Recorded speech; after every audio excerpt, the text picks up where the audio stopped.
I'm Laura from Meadowlark Violin, and today I want to talk to you about how you can get back into the violin if it's been a long time since you've played, or how you can actually enjoy playing open strings. So for the last month, I've kind of taken a break from the violin. I've been focusing on getting my flight instructor rating, and I passed that check ride yesterday, so today I'm back in violin mode, trying to get back into the swing of things. Now, if you're a little rusty on the violin and it's been a while since your last practice session, it can be really frustrating if you try to pick right back up where you left off. So the number one thing you don't want to do is start off with that piece you were playing really well a month ago, because you're going to get frustrated trying to play it because you're not going to be up at that same level. I also don't even start with scales because I know I'm going to get frustrated with that too. You really don't want to start off playing anything fast. You want to play everything very slow and controlled just to get your muscles warmed up and back into the swing of things. So I actually start with just open strings. And depending on how long it's been since I've played, I might decide to do only open strings for my practice session. Now this can be kind of tricky. How do you spend 5, 10, 15, 20 minutes just doing open strings and not going crazy? Well, let me show you some tips and tricks that I do while I'm playing open strings to really enjoy them. Now, when you're playing open strings, and when you're playing any note for that matter, you're not just playing that one pitch. When you move your bow across the string, you're creating an overtone of pitches. There's one fundamental pitch, but you're hearing lots of different pitches all together, and that's what gives that rich, beautiful tone. Now, I find that when I play open strings for a long time on each string, I can begin to hear these other pitches, this richness of tone. And that's what I'm listening for when I'm doing open strings. Now, of course, I'm also listening for, am I getting a good tone? Is my contact point in the perfect place? Am I getting smooth bow changes? All of those things. And depending on what level you're on, you can incorporate that as you do this as well. And I'll put some links to a lot of my videos that talk more about that bow technique. But for now, we're just going to play open strings, and we're going to go kind of back and forth. You can change up your bow speed, and I'm going to tell you when I start to hear that overtone, when I start to hear those kind of extra pitches, because sometimes it takes a while, and I do notice that I hear it more on the higher strings, the A and the E string. I can generally hear those extra pitches a lot sooner. Now I'm going to be making faces while I do this. When I play something and it doesn't sound quite right, I'll make a little face to let you know that I've honed in on that one problem, and the next time I do my bow and I get to that same point in the bow or whatever it was that was the issue, I'm going to try to fix it. I don't suggest you get in the habit of making faces. That's kind of a bad habit. You don't want to do that when you're performing.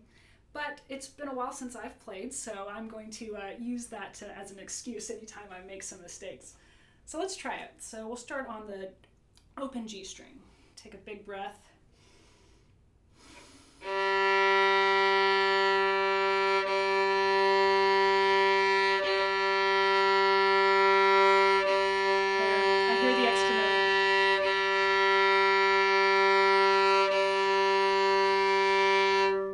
Continue doing that for several minutes, just really enjoying that sound. The longer you do it, the stronger that extra pitch gets.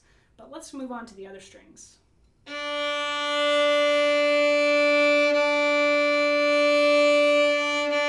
I hear it. A string.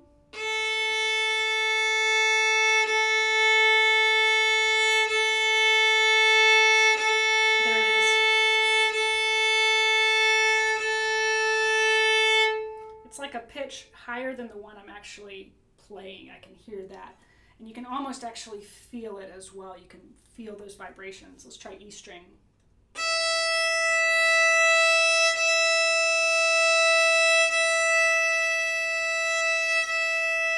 There it is.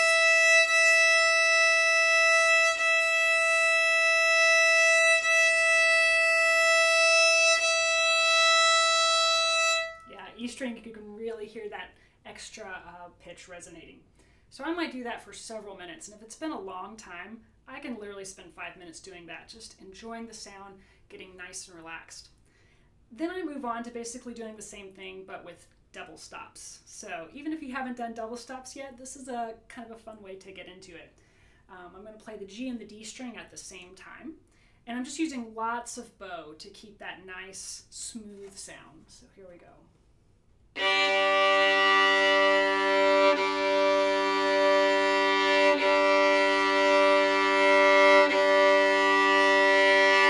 I'm experimenting. I'm seeing how much bow weight I can put into the strings to get that good, rich sound.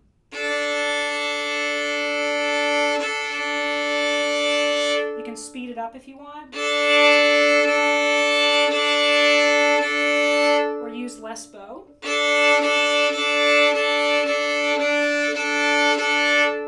can do that and move on to the A and E.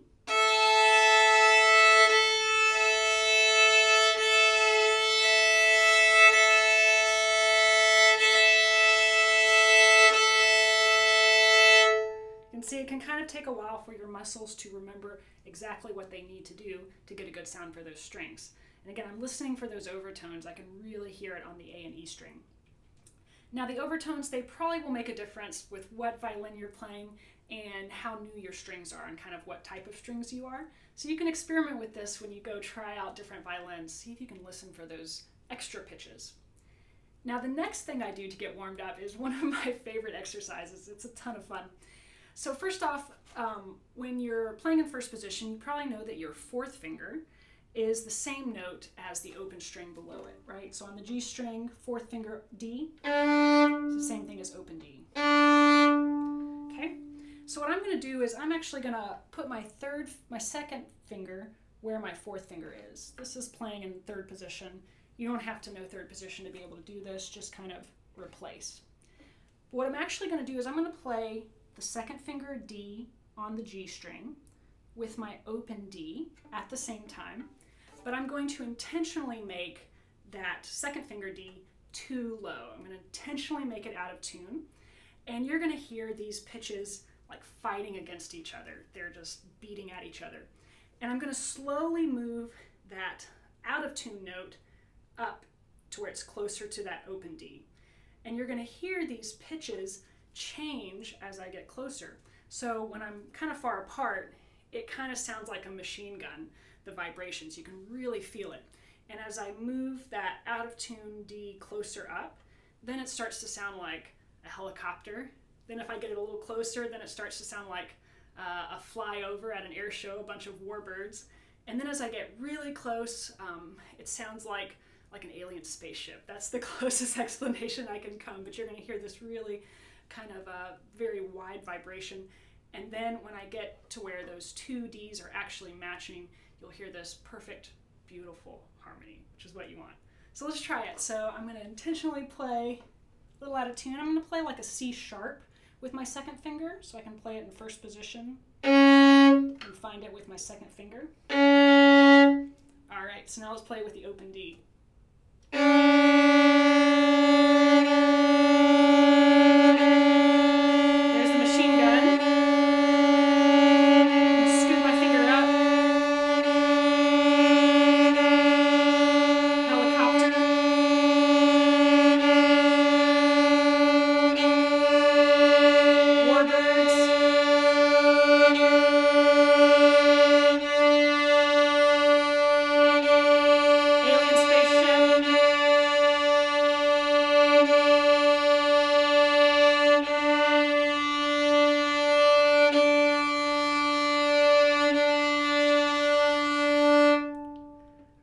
So I hope you could hear that to where you hear the vibrations, they're really fast, and as I move that out of tune note up to being in tune, the vibrations start to get really wide until they're almost imperceptible with that alien spaceship kind of sound.